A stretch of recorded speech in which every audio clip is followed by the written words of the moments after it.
je më i sinqert me ata që në ndjekin, me 3 miq të rëndësishëm që vinë nga Kosova Lindore ose nga Luginja e Preshevës, pikërisht me zotin Enkel Rexhepi, në përfaqësimin e si kryetar i Këshillit Kombëtar të Shqiptarëve për këtë lugin, përfshi edhe pazarin e ri të Sanxhakut. Sigurisht edhe me zotin Alban, që shoqëron si drejtor i kabinetit, dhe i urojmë apo i ofrojmë këtë mikpritje në emër të Akademisë Rentona, ku bëjmë dije shqiptarët, ata që duan të dëgjojnë, që nesër në orën 13 ke salla e Bibliotekës Vjetër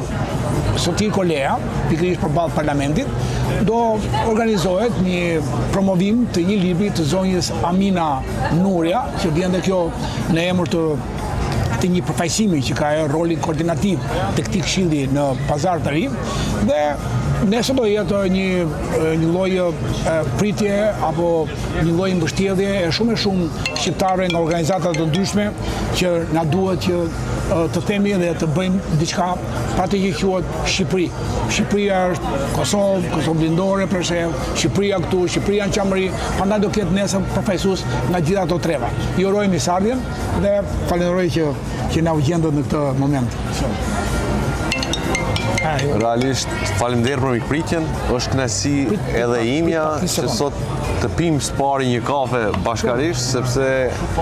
kafja në sheshin Skënderbej është edhe më e këndshme dhe ka simbolikën e vet, por realisht falenderoj edhe për qasjen e promovimit të librit të përfaqësuesës tonë nga Sanxhaku, të Amina Nuraj, e cila do të bëj promovimin sepse është një libër që i tregon rrënjët e veta nga ku i kanë shqiptarët, të cilët disa ende janë duke u ballafaqur me problematikun e identifikimit të personelit të vetë ashtit apo të boshtit kurrizor shqiptar. Pra, mos të zgjatur më shumë, faleminderit për mikpritjen dhe faleminderit për organizimin edhe një herë. Faleminderit ju. Dhe do thosh edhe një fjalë veçantë që kafja ka 3 vlera të mëdha. Aty ku e pi, që e tha dhe kryetari, pikërisht e sherit Skënderbej, është e rëndësishme. Ajo që e bën dhe ai që e sjell, edhe e dyta dhe e treta me ata që e pi. Prandaj kafja për mua sot ka rëndësi të veçantë, sepse plotësohen 3 kushtet: aty ku e pi, ai që e sjell, djalimira i buzëqeshje, dhe me këta njerëz që na vinë nga larg dhe nga afër, sepse 1-3 jemi, dhe prandaj dhe shijon më shumë kafja si asnjëherë tjetër sot. Faleminderit.